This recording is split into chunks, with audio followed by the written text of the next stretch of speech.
এক্ষেত্রে নওশাদ সিদ্দিকী একটু বেশি নাম্বার পেয়ে যাচ্ছে।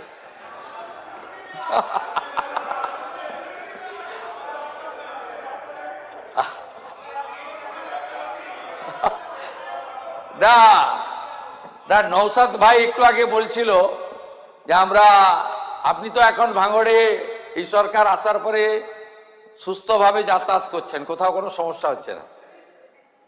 এই পরিবেশ সর্বত্র থাকবে। আমার অফিস এখানে প্রপোজাল পাঠিয়েছে সচিবের অফিসে। বুধবার আমি হোম ডিপার্টমেন্টের প্রশ্ন উত্তরে 1 ঘন্টা থাকবো, যত খুশি প্রশ্ন করবেন উত্তর দেব। পুলিশের উপরে প্রশ্ন হবে না, আইন শৃঙ্খলার উপরে প্রশ্ন হবে না। তাহলে সরকারটা আবার থাকলো কোথায়? নতুন অ্যাসেম্বলি তৈরি করতে হবে, যেমন লোকসভা তৈরি হয়েছে।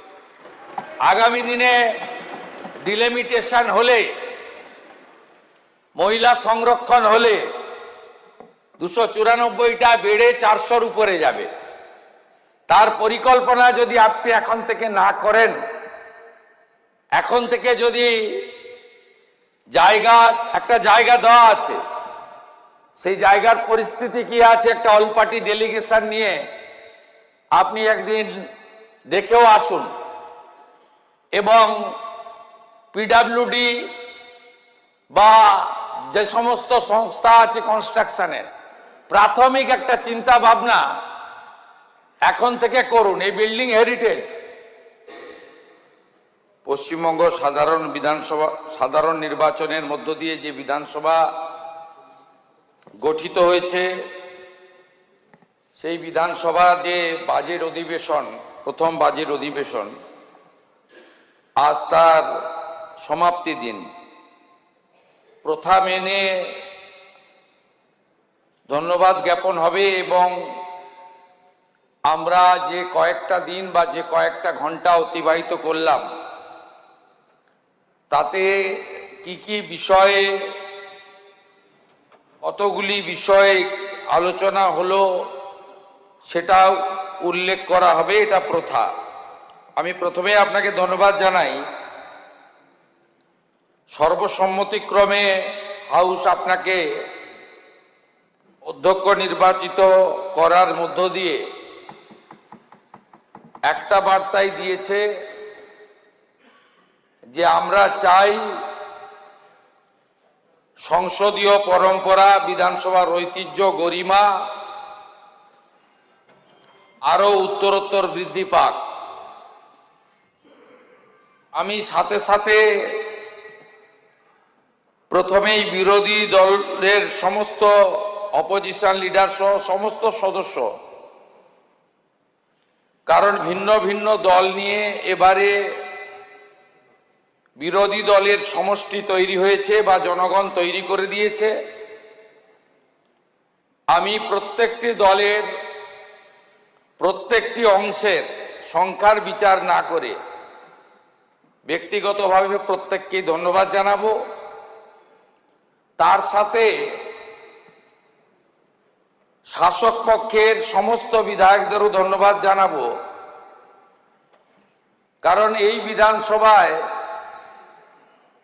শতকরা 75% বেশি নতুন বিধায়ক নির্বাচিত হয়েছেন, যারা প্রথমবারের।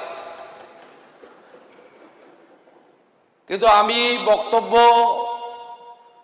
প্রত্যক্ষভাবে শুনেছি, বিভিন্ন সময় সুযোগ পেলে, যেহেতু এবারের বিধানসভা লাইভ হয়েছে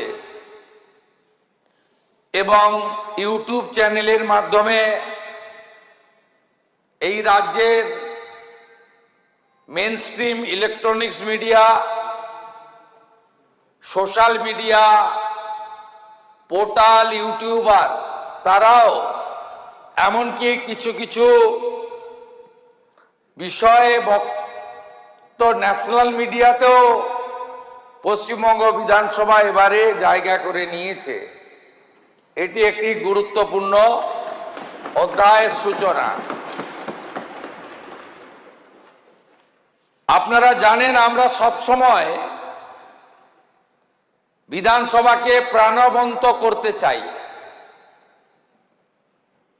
প্রথম দিন যখন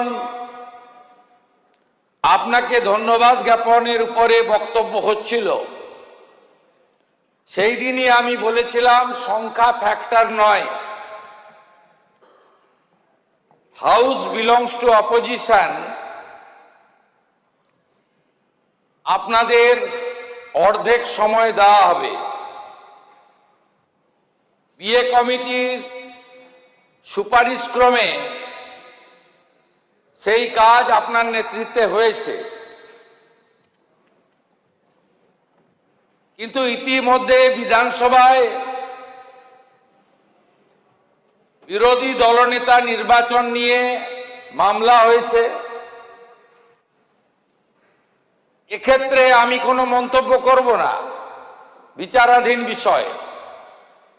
তো আমার সবচেয়ে খারাপ লেগেছে সদলীয় বিধায়কদের সিগনেচার জাল করা হয়েছে। আজকে এটা নয় ভাই, তির্যক করার জন্য না, আমি আমার অভিজ্ঞতা বলছি। এটা কিন্তু এই বিধানসভায় স্বাধীনতার পরে হয়নি। যে বিধায়করা বিরোধী দলনেতা নির্বাচনের মিটিংয়ে ছিলেন না, এমন 13 জনের সই টেম্পার করা হয়েছে। এটাও বেনজির। এটা না হলেই আমরা এক একজন 2.5-3 লক্ষ ভোটার, তার সঙ্গে আরো 30% পপুলেশন যোগ করলে 4.5-5 লক্ষ করে লোকের প্রতিনিধি।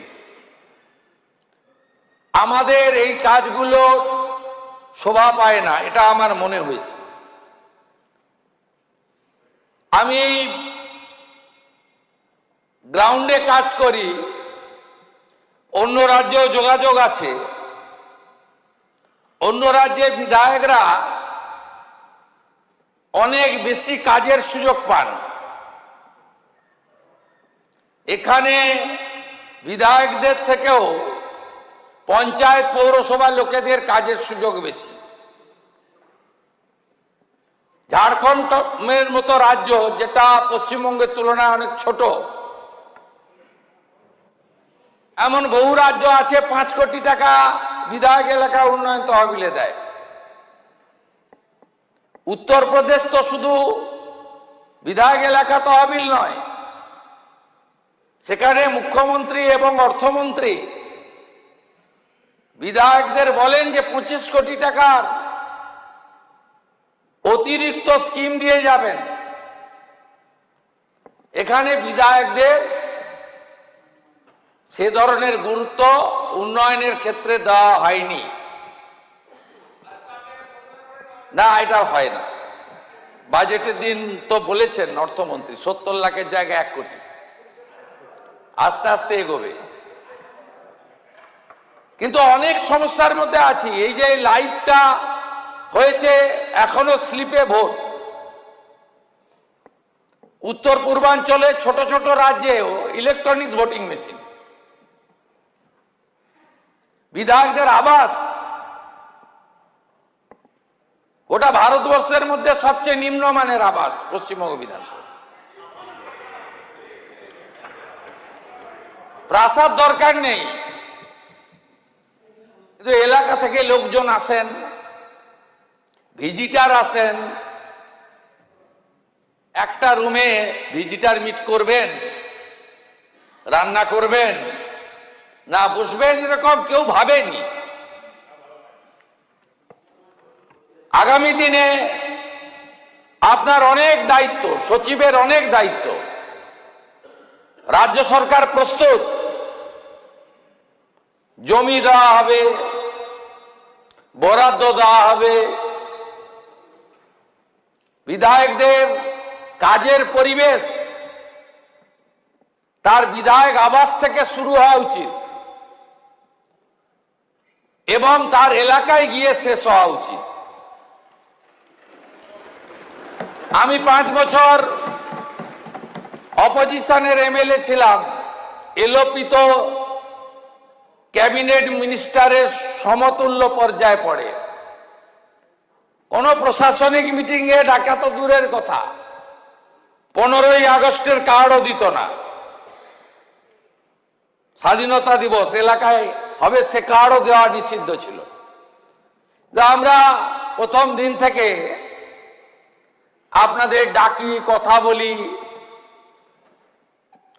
আলোচনা করি, যুক্ত করি। মাননীয় অর্থমন্ত্রী তার বাজেট বক্তৃতায় শুধু বিজেপি এমএলএদের নয়, আপনাদেরও অনেক প্রস্তাব, 8 মাসের তো পূর্ণাঙ্গ বাজেট নয়, নিয়েছেন। আমার প্রস্তাব অতি দ্রুত house committee, finance committee, standing committee তৈরি সম্পূর্ণ করা উচিত। নিশ্চয়ই সরকার আপনাকে পরামর্শ দেবে, পরিষদীয় মন্ত্রী উদ্যোগ নেবে, চিফ হুইপ জানাবে, ডেপুটি স্পিকার, প্যানেল চেয়ারম্যান তো একটা হয়েছে। অনেক কাজ আমাদের বাকি আছে। এভারেজ 80 থেকে 100 দিন হাউস হওয়া উচিত এবং বিধানসভা প্রিমিসেসের মধ্যে যেমন ইলেকট্রনিক্স ভোটিং মেশিনও চাই, তেমনি আপনার নেতৃত্বে সচিবের ক্যান্টিনের গুণগত মানটাও বাড়ানো উচিত।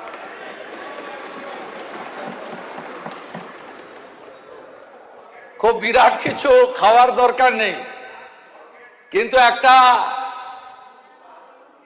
ভদ্র, পরিচ্ছন্ন, একটু স্বাস্থ্যকর একটা ক্যান্টিনে মিনিমাম একটা এইসব জিনিস ভাবতে হবে। কারণ আমরা 5 বছর ধরে কাজ করব, সবে আমাদের 10 সপ্তাহ হয়েছে, মানে কার্যকাল, ফার্স্ট সেশন। আমাদের যখন আর্জেন্ট হবে আমরা বসে যাব অ্যাসেম্বলিতে, নইলে আমাদের মূল যেটা budget session, departmental budget session, monsoon, winter, এই যে 4টে সেশন অন্তত 2 সপ্তাহ করে যাতে আগামী দিনে হয় তার ব্যবস্থা রাখা। আমার কলিগ মন্ত্রীদের বলবো, আপনাদের বিধানসভার উপর এবং নিচ করে কক্ষ দেওয়া হয়েছে। কক্ষ দেওয়া হয়েছে শুধু নামের প্লেট লাগিয়ে রাখার জন্য নয়, পরের সেশনে এমএলএদেরকে ডিস্ট্রিবিউট করে দেবেন আপনাকে কবে এমএলএরা পাবে। হাউস চলাকালীন এমএলএদের এখানে আপনাকে মিট করতে হবে। আগে মুখ্যমন্ত্রীর দপ্তরের বাজেট হতো না, আমরা হোম দিয়ে শুরু করেছি। আমার অফিস এখানে প্রপোজাল পাঠিয়েছে সচিবের অফিসে। বুধবার আমি হোম ডিপার্টমেন্টের প্রশ্ন উত্তরে 1 ঘন্টা থাকবো, যত খুশি প্রশ্ন করবেন উত্তর দেব। পুলিশের উপরে প্রশ্ন হবে না, আইন শৃঙ্খলার উপরে প্রশ্ন হবে না। তাহলে সরকারটা আবার থাকলো কোথায়? কেন অ্যাভয়েড করবেন? যাদের লুকানোর মনোবৃত্তি আছে, পাপ মন, তারাই এসব করে। আর যারা ফেস করতে জানে, যাদের পার্সোনাল এজেন্ডা থাকে না, যাদের দায়বদ্ধতা থাকে, যাদের কমিটমেন্ট থাকে, যাদের সংবিধানের উপরে প্রগাঢ় ভক্তি এবং আস্থা থাকে, তাদের উচিত ফেস করা। মাননীয় মন্ত্রীরা বিধানসভা চলাকালীন বিধায়কদের সঙ্গে মিট করুন, প্রশ্ন উত্তরে উপস্থিত থাকুন। মাননীয় অধ্যক্ষ মহোদয়, আপনাকে আরো কড়া হতে হবে। বিধানসভা চলাকালীন 7 জনের কম মন্ত্রী থাকলে আপনি হাউস মুলতবি করে দেবেন। পরিষদীয় মন্ত্রী, তার দায়িত্ব 7 জন মন্ত্রীকে হাজির রাখা। অ্যাটেন্ডেন্স নিয়ে কম্প্রোমাইজ করবেন না। প্রত্যেকটা সেশনের শেষে বিধায়কদের অ্যাটেন্ডেন্স আপনি বিধানসভায় ওয়েবসাইট চালু করুন, সেখানে দিয়ে দিন performance of the MLA, attendance of the MLA. একটাতে তো আপনারা অনেকেই বিপদে পড়েছেন, লাইভ হচ্ছে, অনেকেই এলাকার লোক ধরছে যে প্রত্যেক দিন অমুককে দেখা যাচ্ছে আর আপনাকে একদিনও দেখা যাচ্ছে না কেন। এক্ষেত্রে নওশাদ সিদ্দিকী একটু বেশি নাম্বার পেয়ে যাচ্ছে।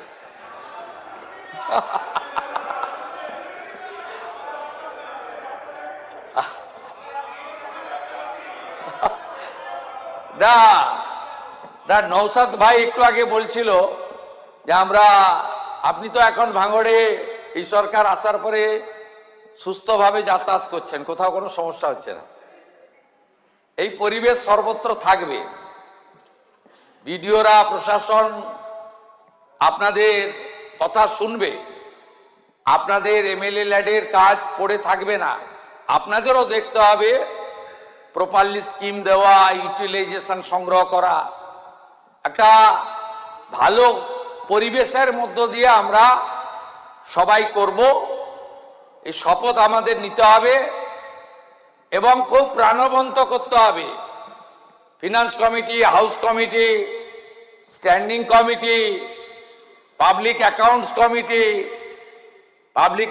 কমিটিকে সব হিসাব নিকাশ সব করতে হবে। আপনি ইতিমধ্যে একটা ভালো ওরিয়েন্টেশন ক্যাম্প করেছেন দুদিনের, লোকসভার স্পিকারকে নিয়েছে, এর জন্য আপনাকে বিশেষ ধন্যবাদ।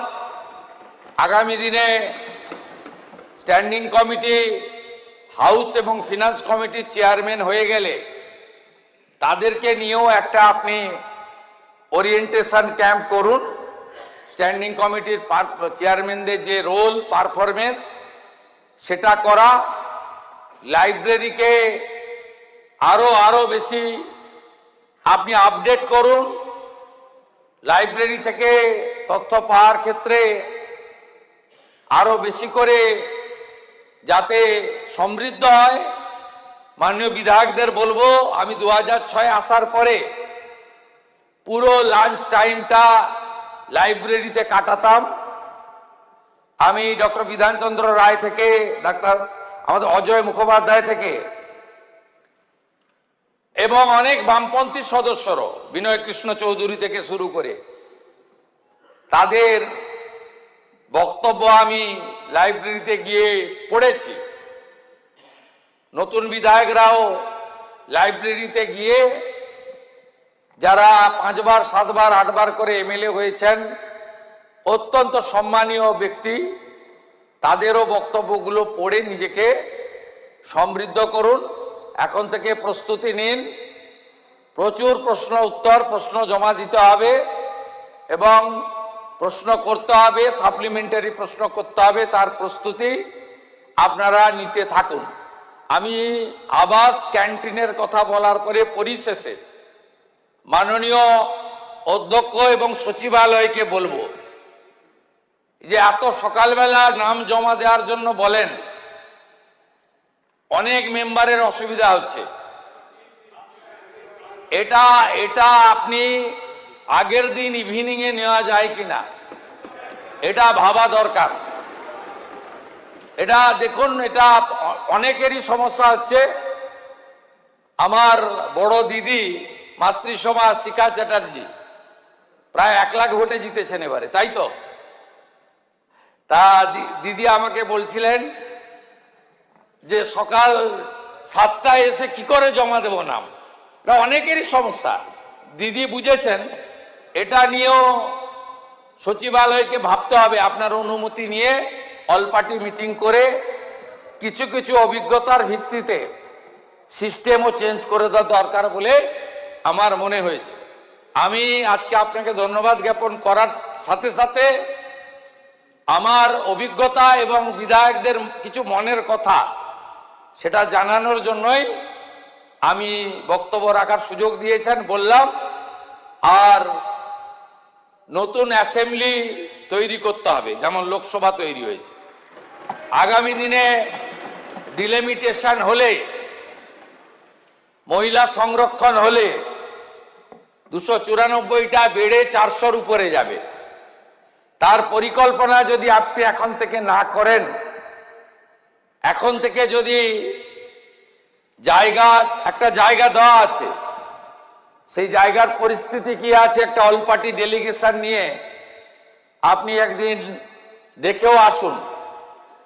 এবং পিডব্লিউডি বা যে সমস্ত সংস্থা আছে কনস্ট্রাকশনের, প্রাথমিক একটা চিন্তা ভাবনা এখন থেকে করুন। এই বিল্ডিং হেরিটেজ, একে আমরা কি করে ব্যবহার করব সেটা তো নিশ্চয়ই ভবিষ্যৎ বলবে, কিন্তু আমাদের যদি ডিলিমিটেশন এবং মহিলা সংরক্ষণ হয়ে যায়, 400-র উপর সদস্য হলে এখানে বসার কোনো সুযোগ নেই।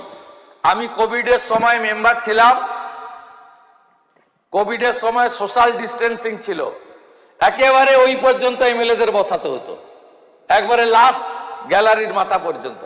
পুরনো এমএলএদের কারো কারো মনে আছে নিশ্চয়ই, 19 সালে, অনেক দূরে দূরে। অতএব এইসব ফিউচার প্ল্যানিংও আপনাকে করতে হবে।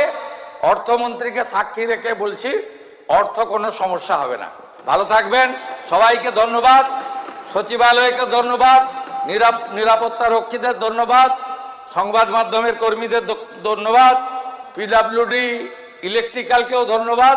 যারা ক্যামেরা নিয়ন্ত্রণ করেন, ভদ্র আচরণ যারা করেন তাদের দিকেই ক্যামেরাটা রাখবেন, অভদ্র আচরণ যে করেন তাদের দিকে ক্যামেরাটা বেশি রাখবেন না, মানুষ এগুলো পছন্দ করে না। সবাই ভালো থাকবেন।